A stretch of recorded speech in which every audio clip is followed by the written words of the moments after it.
Imagine having to amputate both your feet to walk again. Stephenie Rodriguez was bitten by a mosquito, leaving her with an illness which would turn her toes black and threaten her life. Her feet were amputated, and now she's proudly known as the Robot Lady by the kids in her apartment building. But even before the Mozzie bite, she was an agent for change, advocating against gender-based violence and promoting self-love. And I'm pleased to say she joins us now. Morning, Stephenie. Good morning. Good morning, Steph. Thank you so much for coming in today. Thanks for having me. Can we start back about 10 years in Nigeria? What happened? It was actually 2019, and I was there giving a talk on the UN Sustainable Development Goals and collaboration. And at the end of my week there, I spoke at an event and went outside to do some photos with the delegates. Didn't know it, but I was bitten 3 times on my left ankle by a mosquito. And that was the beginning of a life-changing journey for me. Wow. What kind of mosquito? What happened? What did it cause? Well, it was a female mosquito. And it gave me Plasmodium falciparum, which is otherwise known as cerebral malaria, which has a 97.7% fatality rate. My God. Unbelievable. You spent something like 400 days in hospital in a different country, single mum, by yourself, no family. How do you get through that? I think with a lot of prayer and a lot of perseverance. Yeah. The doctors here are very good, and going through everything we could do to save my feet gave me a purpose every day. But it was not an easy journey, and to do it on my own without family, it was, extraordinarily difficult, but we learned resilience through it. Oh, bet. You had a decision to face. You had to have mobility or be in a wheelchair. Mm-hmm. And the decision was an incredibly tough one. How did you come to it, and how did you get through that time? I had been in a wheelchair for about 22 months, and learning to be limb different, which is the formal term for that, was a challenge because I was so active and doing so much with my son and also with my company. And when I was given the final news that after a year of surgical intervention, my heels were unsalvageable, it was the chair or mobility. It only took me about 3 weeks to make that decision because I really wanted to get on with my life and move forward. You recently did a TED Talk in South Africa. Yes, I did. Standing ovation. I did. How did that feel? It was a life dream realized for me. I had always set my goals as a TED Talk and a Nobel Peace Prize.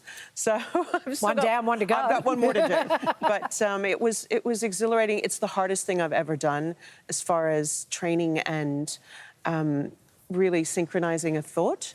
But the process of going through and becoming a TED speaker is something that is in itself a journey. So I was very proud. And what response have you had from people to that talk? Well, the talk isn't out yet because they take it about 2 months to be produced. So Okay. Being that it was on March 10th, it should hit the internet probably sometime in May. Wow. Now, we've seen a lot in the media recent times about domestic violence. What's your stand moving forward? How do we change things? It starts across collaboration, really, because it's the one UN Sustainable Development Goal that doesn't require massive infrastructure for us to build roads or wind farms or solar panels or stop fossil fuel usage. Ending gender-based violence and making the world safer is something we can just choose. As of today, we decide enough is enough. And how do we do that? What are the steps we need to take? Education, advocacy, and continuing to push the narrative forward. On UN Women's Day, there's a lot of information around this, as well as the UN Day for the Eradication of Violence Against Women. But these are not women's issues. These are human rights issues. And when we collectively, meaning all genders, binary, non-binary, and everyone in the middle, decide that violence against anybody is enough, then we'll see a change. We look at what just happened on the Oscars as a real example of some very public violence that's just inexcusable. So it takes us taking a public position and reinforcing that position repeatedly. You've been through more than most people on the planet would go through, and you've just kept fighting. What kept you going, and where to from here? My mission, which is to impact 1 billion lives by 2025, has always been at the fore of everything I was doing, even before my injuries.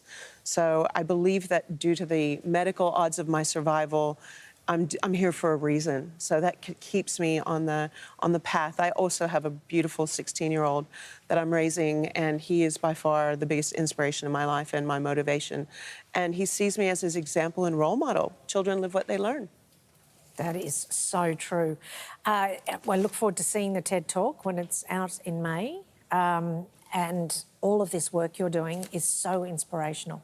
Thank you so much. Thank you so much for coming on. I just have the feeling that you are going to achieve what you want to do. Yeah, those goals. You can just you feel it here. The passion and the power that you have is quite extraordinary. So thank you for coming on and sharing your story. Thank you. It's my pleasure.